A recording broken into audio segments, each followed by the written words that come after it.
ये कहानी है विश्व के सबसे बड़े महाकाव्य की, जिसमें योग है, यथार्थ है, विवेक है, परमार्थ है, सत्य ज्ञान का दिव्य प्रकाश है, आध्यात्म का महाआकाश है।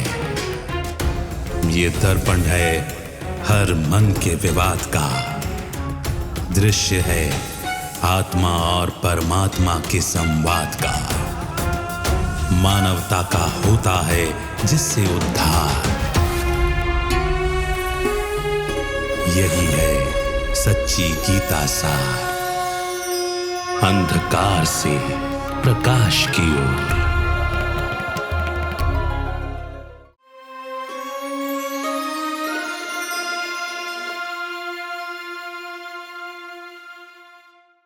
नमस्कार। अंधकार से प्रकाश की ओर सच्ची गीता सार इस कार्यक्रम में आप सभी का स्वागत है। गीता से जुड़े हुए अनेक तथ्यों पर हम चिंतन कर रहे हैं। हर बार जब हम एक बात को उठाते हैं और वहां पर अपने बुद्धि के, विवेक के विवेचन से चीजों को करते हैं, तो पता चलता है कि कितनी सारी चीजें मिथ्या हैं, कितनी सारी चीजों की सही समझ हमें नहीं है। इसी कोशिश में इस कड़ी में हम कुछ और विषयों पर प्रकाश डालेंगे। हमारे साथ स्टूडियो में ब्रह्मा कुमार ब्रजमोहन भाई हैं। भाई साहब, आपका स्वागत है। ओम शांति। गीता के विषय पर जब हम चर्चा करते हैं तो अनेकों लोगों के लिए एक नई बात हो जाती है। गीता में भी ये बात बताई जाती है कि आत्मा और परमात्मा दोनों शाश्वत हैं। अब शाश्वत शब्द भी बहुत सारे लोगों के लिए इटर्निटी का जो कॉन्सेप्ट है वो समझने में थोड़ा मुश्किल लगता है, मगर आत्मा और परमात्मा के शाश्वत होने के बात के बारे में जब गीता स्पष्टता से बताती है तो गीता में भगवान ये भी कहते हैं कि अब तुम मेरे में अपने मन को लगाओ।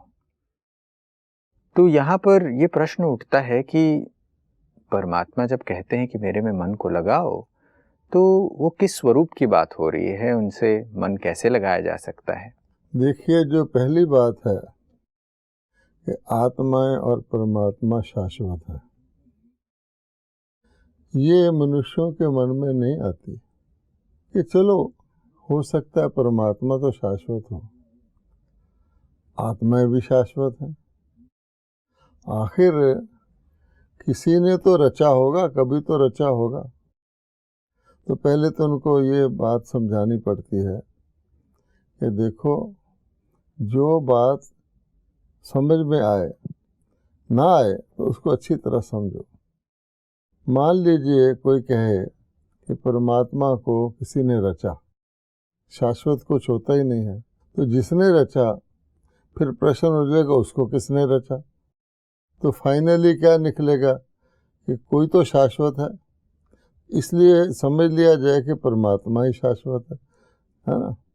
जैसे कहते हैं छोटी कोर्ट के ऊपर हाई कोर्ट होती है, फिर सुप्रीम कोर्ट होती है, तो कहते हैं सुप्रीम कोर्ट बस वही होती है। अगर उसके ऊपर एक और रख दोगे वो सुप्रीम कोर्ट हो जाएगी, फाइनल कहीं तो होगा ना। अगर परमात्मा का रचेता कोई नहीं है तो ये भी संभव है कि आत्मा का रचेता भी कोई ना हो, क्योंकि आत्माएं भी तो परमात्मा की तरह ही निराकार हैं, दोनों की क्वालिटी एक जैसी। आत्माएं अनेक हैं, क्योंकि लोग ये सोचते हैं कि आखिरकार हम कहते हैं परमात्मा आत्माओं का पिता है, मालिक है, तो किस हिसाब से है? तो वो आता है उनके कर्तव्य के हिसाब से, वरना ये शाश्वत है। तीन चीज़ें शाश्वत मानी जाती हैं, आत्माएं, परमात्मा और प्रकृति। या ये समझिए कि सृष्टि स्टेज। ना तो प्रकृति को किसी ने रचा है, कहा जाता है 5 तत्व, वैसे तो बहुत हैं, 5 तत्व। मैटर है, matter is indestructible but it changes it's form, रहता तो है। ऐसे ही आत्माएं हैं, कई रोल में आती हैं लेकिन है इंडिस्ट्रक्टिबल, और परमात्मा भी, उसका भी कोई रोल है। एक बात तो ये हो गई, हमें सिर्फ ये समझना है कि तीनों का परस्पर रोल क्या है ना। अब जो नेक्स्ट बात आपने कही कि परमात्मा कहते हैं मन को मेरे में लगाओ। अच्छा, मन को मेरे में लगाओ, क्यों लगाओ? तो परमात्मा कहते हैं उसका भी कारण है, मनोबल सबसे बड़ा बल माना गया है। अब मनोबल नहीं है। आज मनुष्य के अंदर मनोबल को कहते हैं विल पावर है। आज मनुष्य में विश पावर है। विश पावर तो बहुत है। I wish you happy new year. अब अगला साल आता है कि नहीं आता खुदा जाने, है ना। इसलिए विश पावर तो बहुत है, विल पावर नहीं है। अब भगवान कहते हैं विल पावर मैंने काम होगा, निश्चित है। इसलिए मेरे साथ मैं हूँ परमपिता सर्वशक्तिवान, एटर्नली सोर्स ऑफ पावर, इसलिए मेरे साथ मन को लगाओ। मोटे रूप से हम मोबाइल का एग्जांपल ले लेते हैं, डिस्चार्ज हो जाता है, चार्जर से लगाओ चार्ज हो जाता है। तो इसका भाव अर्थ है। अब ये है कि कैसे लगाएं। जब पता हो, मान लो मैं तैयार हो गया, आप तैयार हो गए परमात्मा में मन को लगाने के लिए, किस में लगाएं, है ना। इसके लिए एग्जाम्पल दिया जाता है कि क्या एक कुंवारी कन्या अपने होने वाले पति को याद कर सकती है? अगर उसके बारे में कुछ जानती हो तो कर सकती है ना। इसलिए जब तक परमात्मा के बारे में जानते नहीं तो मन लग नहीं सकता। कुंवारी कन्या को इतना ही बता दो कि तेरा होने वाला पति बॉम्बे में रहता है, बस इतना ही मिनिमम इंफॉर्मेशन है। अब बॉम्बे में कोई भी घटना होगी तो कुंवारी कन्या के मन में आएगा मेरा पति पर तो इसका कोई असर नहीं हो गया। इस तरह खेल शुरू होता है। ये बहुत ही खूबसूरत बात है कि अगर हम जानते नहीं हैं तो उनसे मन लगाना, उनको याद करना ये संभव नहीं है। और जब परमात्मा कहते हैं मेरे में मन को लगाओ, वो काम करने के लिए परमात्मा को जानना आवश्यक है। एक और बात आती है कि जैसे अगर व्यक्ति स्वयं को आत्मा निश्चय न करे, क्योंकि गीता का पहला अध्याय आत्मा के बारे में बताता है कि तुम ये शरीर नहीं हो मगर तुम अजर अमर अविनाशी आत्मा हो। अगर कोई ये निश्चय नहीं करे, अगर उसको अपने आप को आत्मा समझे बिना अगर वो परमात्मा को याद करने की कोशिश करे या परमात्मा द्वारा कहे हुए मन मनाभव होने की कोशिश करे, तो क्या ये संभव है? ये सिक्के का दूसरा पहलू है। पहली बात कि परमात्मा को ना जाने तो भी मन बना भव नहीं होता। दूसरी बात, आत्मा को नहीं जाने तो भी नहीं हो सकता। जो व्यक्ति आज के सामान्य व्यक्ति सारे शरीर को ही अब सब कुछ मानते हैं, ये जानते हैं हमारे अंदर मन कोई काम कर रहा है। अब मन काम तो कर रहा है, मान लीजिए मन संकल्प शक्ति का नाम है, सब जानते हैं, लेकिन मन किस प्रकार के संकल्प कर रहा है। तो जो व्यक्ति अपने को शरीर मानता है उसका मन जितने भी संकल्प करेगा वो शरीर या शरीर की वस्तुओं से संबंधित हो गए। उसको तो be all and and all of it शरीर ही है।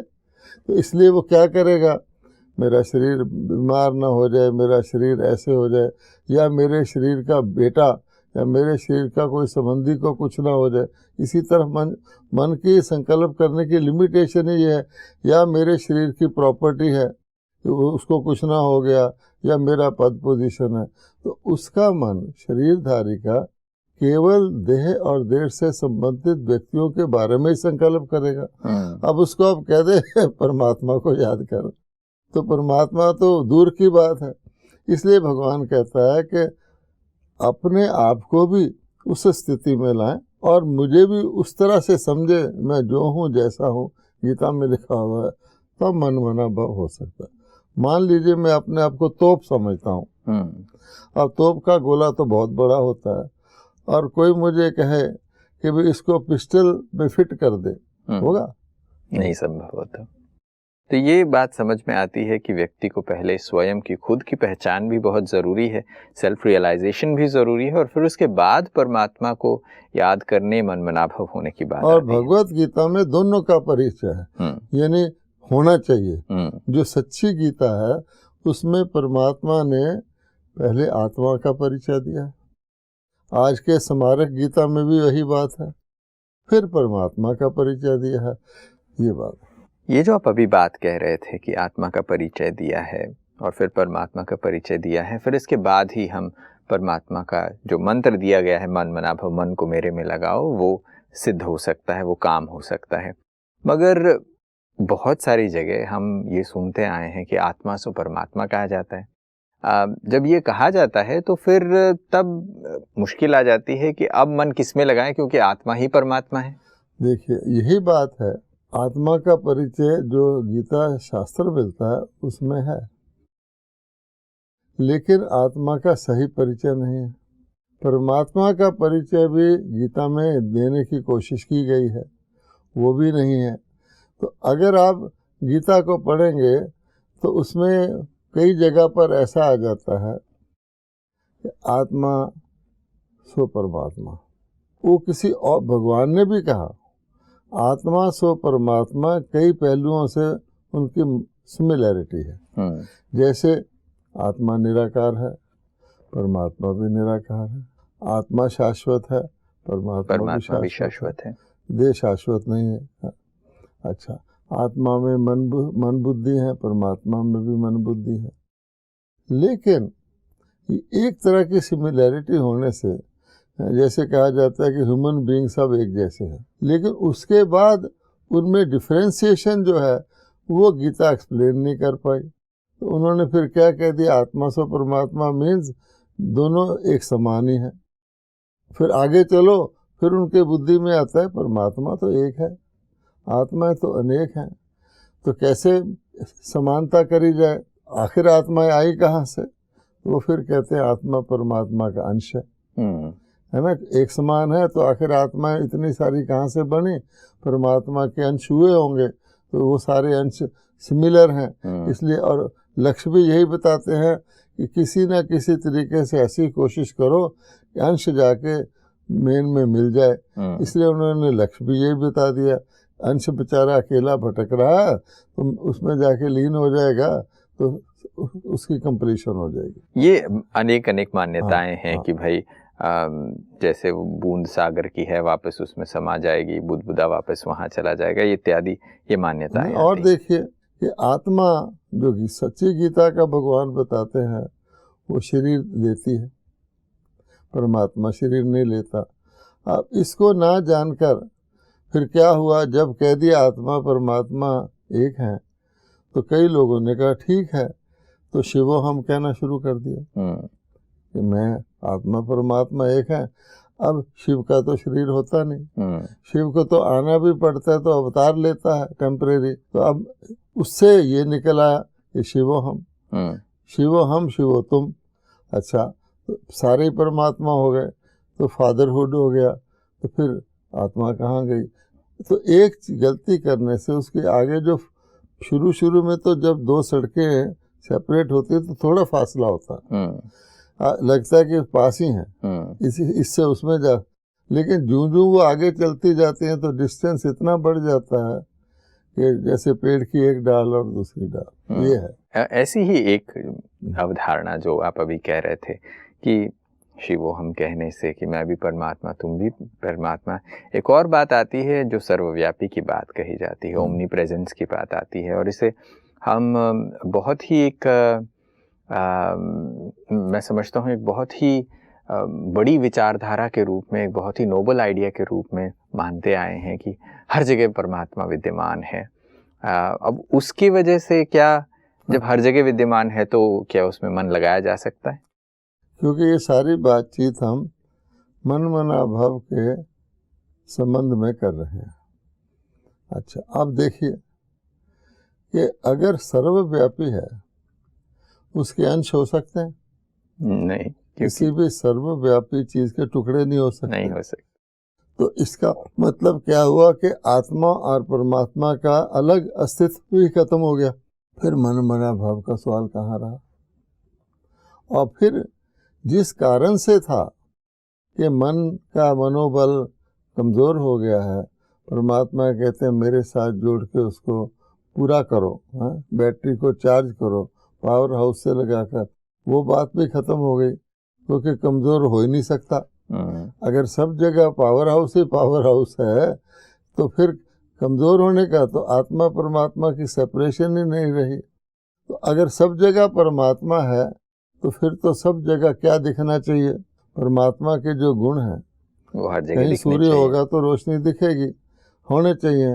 अब परमात्मा कहते हैं कि मैं प्रेम का सागर हूँ, आत्माओं में प्रेम है, परमात्मा कहते हैं मैं शांति का सागर हूँ, आत्मा में शांति है। आज लोग तो शांत इसलिए हैं। उन्होंने ऐसे कोशिश तो ये की है कि परमात्मा को बड़े से बड़ा, ऊंचे से ऊंचा, विशाल ऐसा दिखाया जाए कि उस जैसा कोई है नहीं, तो बड़ा कर दिया। इतना बड़ा कर दिया कि जैसे सब कुछ अलग उससे नहीं किया। फिर और सुनिए, कहते हैं कि परमात्मा के हुक्म के बगैर पत्ता भी नहीं हिल सकता। जब सब जगह परमात्मा ही परमात्मा, तो पत्ते में भी परमात्मा है, तो फिर पत्ते के हिलने का सवाल ही कहाँ पैदा होता है ना।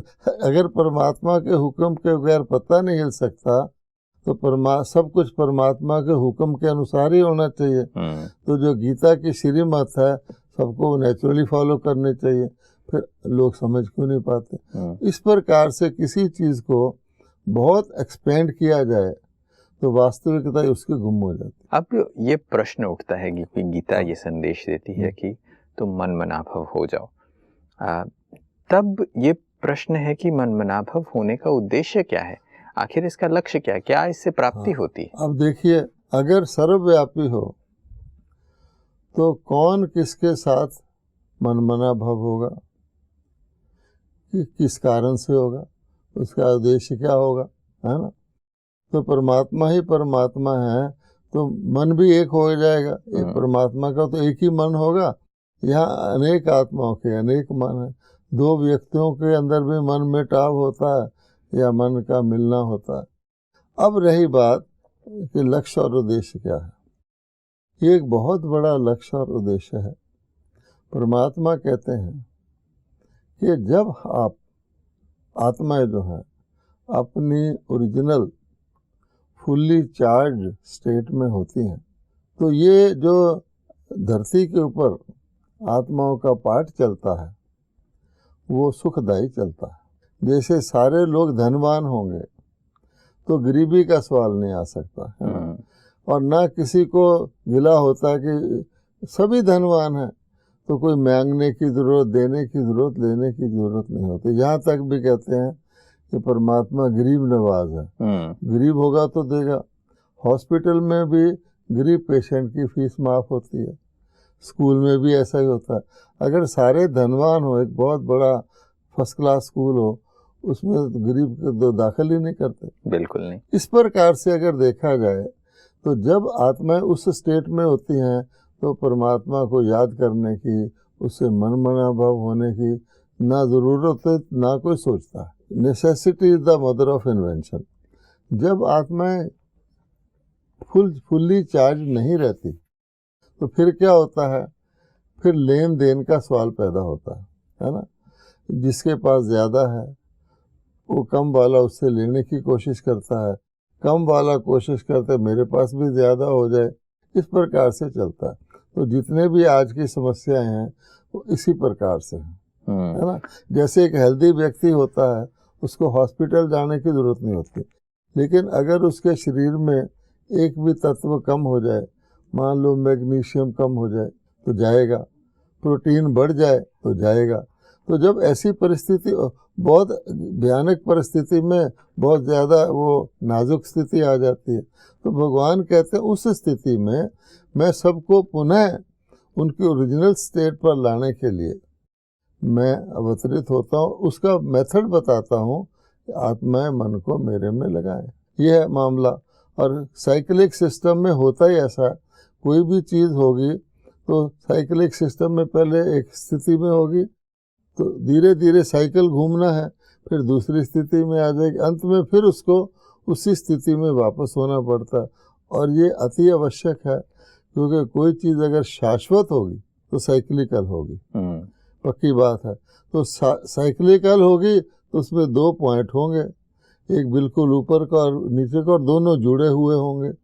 इस हिसाब से आप देखेंगे तो मनमनाभाव का लक्ष्य पता लगेगा। यानी जो हम अभी तक समझते आए हैं कि आत्मा की पहचान आवश्यक है, परमात्मा कौन है, उसके स्वरूप क्या है, उसे जानने की आवश्यकता है, और जब ये दोनों चीज़ों को समझेंगे तब वास्तविकता में हम मनमनाभव हो सकते हैं। और मनमनाभव होना सिर्फ एक मंत्र के रूप में नहीं है, मगर एक प्रैक्टिस है, एक लक्ष्य है, एक उद्देश्य है उसका कि मनमनाभ होने से आपको ये मिलता है और इससे इस उद्देश्य की पूर्ति होती है। और इन सबको करने के लिए एक सिस्टमैटिक तरीका है और परमात्मा स्वयं वो परिचय बताते हैं, आत्माओं को अपना परिचय भी देते हैं और स्वयं का भी परिचय देते हैं। ये सुनकर ऐसा लगता है जैसे हम किसी स्कूल की पढ़ाई कर रहे हैं कि कितना सिस्टमैटिकली इस चीज़ को समझाया जा रहा है। और सिर्फ मान्यता के आधार पर नहीं, सिर्फ हमने सुना है, सिर्फ ये बात लिखी गई है इसलिए नहीं, मगर वास्तविकता में अपने अंदर परिवर्तन लाने के लिए, आत्मा को वापस एक नई सृष्टि में ले जाने के लिए ये करना आवश्यक है। तब जाकर मनमनाभव का मंत्र जो है वो फलीभूत होता है। पहले किसी को समझ में आए कि शाश्वत का अर्थ क्या होता है। अब आप देखिए, मैटर के लिए आत्मा तो चैतन्य है, जो मैटर है उसमें भी साइकिल है, क्योंकि खत्म होना नहीं उसने, लेकिन किसी भी परिस्थितियों से घूमना है। जैसे एलिमेंट्री साइंस में कहते हैं तो जो पानी है वो सॉलिड भी है, लिक्विड भी है और गैस भी है, कहते हैं ना सिंपल रूप में। वही पानी बर्फ बन जाता है, वही पानी जल बन जाता है और वही पानी भाप बन जाता है। लेकिन आप देखेंगे किसी भी स्थिति में होगा, आखिरकार वो अपनी नॉर्मल स्थिति में आ जाएगा। नॉर्मल स्थिति उसकी लिक्विड है। तो इसी प्रकार से भगवान कहता है जल सागर से एवेपोरेट होता है, क्योंकि सिस्टम को चलना है, जल सागर में ही रहे, जैसे किसी का पैसा बैंक में ही रहे लॉकर में, तो किसी काम का नहीं, काम का नहीं। तो सिस्टम में आने के लिए जल एवेपोरेट होता है। एवेपोरेट होकर क्या करता है, पहाड़ में जाकर जम जाता है। अब स्लो रिलीज के प्रोसेस से, जैसे आजकल दवाइयाँ एक फटाफट असर नहीं करती, तो वहाँ से वो धीरे धीरे लिक्विफाई होके बहता है। उस जहाँ से वो बहकर दोबारा सागर में जाता है, उसमें सारा कारोबार होता है। फसलें उगती हैं, खेती उगती हैं, लोग जल पीते हैं, सब उसका जहाँ जहाँ जल की रिक्वायरमेंट हो फिर जाके सागर में मिल जाता है। ऐसे ही हमारा जीवन है व्यक्ति का, कि व्यक्ति जन्म लेता है, अगर आत्मा ही रूप रहे तो उसको मनमनाभव होने की आवश्यकता ही नहीं है। जन्म लेता है, कुछ कर्तव्य करता है, फिर बड़ा होता है, फिर धीरे धीरे वृद्ध होता है, फिर उसको ये शरीर छोड़ना पड़ता है, फिर आत्मा बनता है, फिर उसको जन्म लेता है। वृक्ष को ले लें, बीज से उत्पन्न होता है, बीज ही होता है। आम का बीज तो कोई आम खा ही नहीं सकता था, उगता है, फैलता है, फलता है, फूलता है। आम के पत्ते को भी खा लो, उसमें आम का टेस्ट होता है जी। ये भाव है। बहुत ही सुंदर चर्चा आज हमने की है, और मनमनाभव के इस मंत्र का अर्थ क्या है और कब ये मंत्र फलीभूत हो सकता है, उद्देश्य पूर्वक इसका लक्ष्य क्या है, ये भी समझा। आज वक्त इतनी ही इजाज़त देता है, तो आगे हम चर्चा जारी रखेंगे, मगर आज आप स्टूडियो में आए इसके लिए बहुत बहुत शुक्रिया आपका। नमस्कार। ओम शांति। दोस्तों, अंधकार से प्रकाश की ओर सच्ची गीता सार में आज गीता में वर्णित मनमनाभव इस मंत्र के बारे में हमने एक गहरे संवाद में बहुत कुछ सीखा है। परमात्मा जब ये कहते हैं कि मनमनाभव हो जाओ, अपने मन को मेरे में लगाओ, क्या हम सभी परमात्मा में मन लगा सकते हैं? अगर परमात्मा का सही परिचय ही नहीं है तो क्या हमारा मन उनमें एकाग्र हो सकता है? क्या हम परमात्मा के सही स्वरूप को जानते हैं? क्या हम अपने सही स्वरूप को जानते हैं? अगर हम ये दोनों बातें नहीं जानते तो शायद मनमनाभव नहीं हो पाएंगे। ऐसे में परमात्मा सही समझ और पूर्ण समझ देते हैं, हमें अपनी पहचान भी कराते हैं, तो परमात्मा स्वयं अपना परिचय भी हमें देते हैं। आज की कड़ी में बस इतना ही। अगली कड़ी में कुछ और विषयों पर चर्चा जारी रखेंगे। तब तक के लिए नमस्कार।